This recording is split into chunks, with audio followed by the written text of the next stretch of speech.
Honestly, it's impossible to figure out what EA are actually playing at when they do stuff like this. And personally, it doesn't affect me because I haven't played a FIFA game for, I don't know, I think I've possibly played a couple of hours of 20, maybe? I don't think I've touched 21 at all. But that would have been through an EA Play or what it was known as EA Access trial.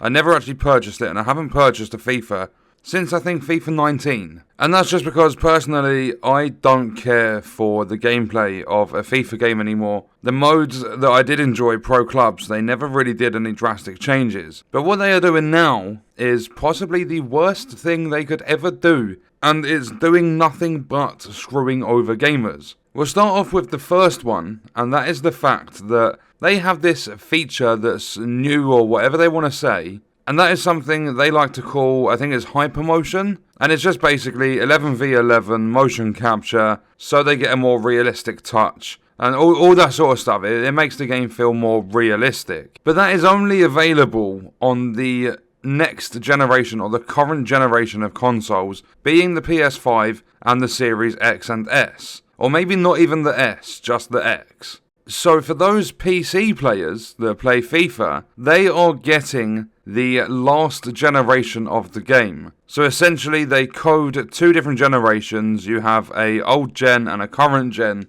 Old gen being the Xbox One and the PS4, and that's the generation of the game that the PC players get. They don't get any of this HyperMotion or anything like that. And the reasoning behind it, the reason they're saying, is because they want to keep the minimum specs required to play the game down as little as they can. Whereas I don't feel they need to do that, because when it comes to everything else in the game, nothing gets changed on a year-to-year basis. I mean, some years they don't even bother changing their advertisement boards. And I think it was in FIFA 20, they still had FIFA 19 advertisement boards up when, around the stadiums when you're playing games and stuff. But then, to put the icing on the cake, the worst thing that they've done is if you own an Xbox One or a PS4 and you want to buy this game with the plans on hopefully picking up an Xbox Series X or a PlayStation 5 at any point, there is something called dual entitlement. When it was regarding FIFA 21, you would have to buy the game before the end of the year it came out. So before the end of 2020, you would have to purchase the game. And then you would have a time limit. I believe it was the end of March this year, so 2021. You would only have up until then to get your hands on your new console.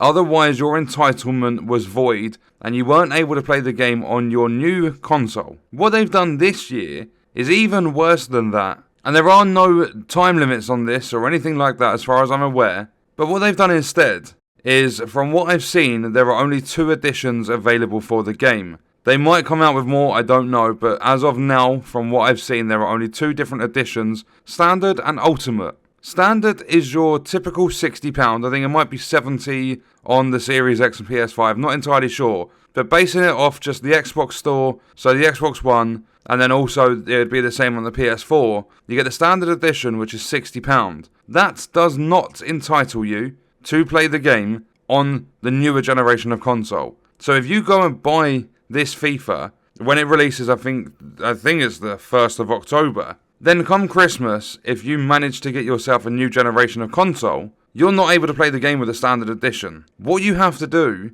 in order to get that entitlement to play the game with a next-gen upgrade, you have to buy the Ultimate Edition, which is $100 or £90. That is the only way you can get the upgrade to play on the Series X or the PS5. So essentially, all they're doing, because you're just going to get a few extra goodies for your Ultimate Team and things like that, essentially what they're doing is charging £60 for the game, or adding an extra £30 on top for a next-gen upgrade. Activision are fairly bad when it comes to next-gen upgrades. They're constantly charging £10 for them. But £30, being forced to buy the Ultimate Edition of the game just to play it on your PS5 or Series X if you're starting on the older consoles, is an absolute joke. So PC players are being mugged off this year. Console players are being mugged off this year. And the worst part of this is people will still defend it. I don't know why people are still defending these practices. EA are one of the worst companies in the world for what they do to gamers, how they take advantage of them. Activision, Ubisoft, they're all mentioned when it comes to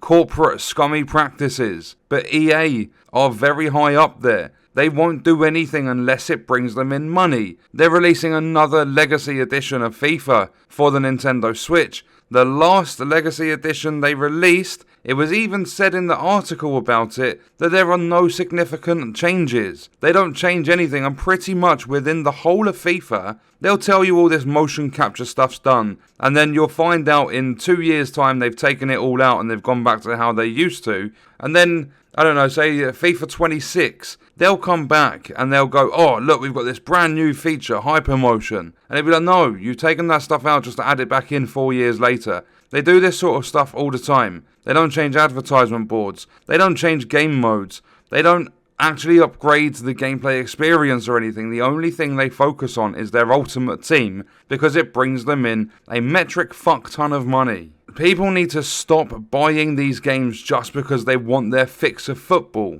If you want your fix of football that bad, save your money, just go back and play a previous year's FIFA. How do you think EA are going to react if FIFA 22 gets like 1 million sales instead of 10-15 million sales and everyone's back playing FIFA 21? Or even better, a couple of years before. I stopped being really interested in FIFA around 15, like FIFA 15 or something like that, because pretty much besides focusing solely on their Ultimate Team, the only other thing they do is a roster update. So they'll just change the attributes on the players, and that is pretty much all they do. And they'll change like all the transfers and stuff for the players going to different teams and coming from different teams and all that sort of stuff. They don't do anything else to make the game good. And there are some features, at least in my opinion, like when it comes to the skill games and stuff that you could do. I don't even know if they're a thing anymore. But they just seemed to go downhill. The free kick and the penalty mechanics, I thought they were dreadful in recent years. Nothing is ever a step forward with the FIFA series, and it goes for other games as well. I watch a lot of Angry Joe and he's constantly kicking off about Madden, because EA do the same thing with that. Sports games are just abused because there are so many fans out there for sports stuff. So people need to stop defending this. Don't be a whale when it comes to Ultimate Team either. Don't sit there and spend thousands and thousands on all these different packs to open to get all these players, because the following year, everything you've spent money on is fucking pointless anyway. Save that money. Like, I've seen people spending like $5,000 upwards. Go on a holiday. Do something, like buy yourself a new car. Don't be a fucking moron and put it into FIFA packs. Because at the end of the day, it just gets you a player in a game that's going to reset the following year, and it goes into the CEO's pocket, and he's laughing, going out buying a super yacht. Don't be an idiot. Don't feed EA any more money. They make enough money as it is. And what I'm going to do is leave the video there. Let me know your thoughts and stuff about this year's FIFA in the comments, and I'll see you in the next video. I hope you guys enjoyed it.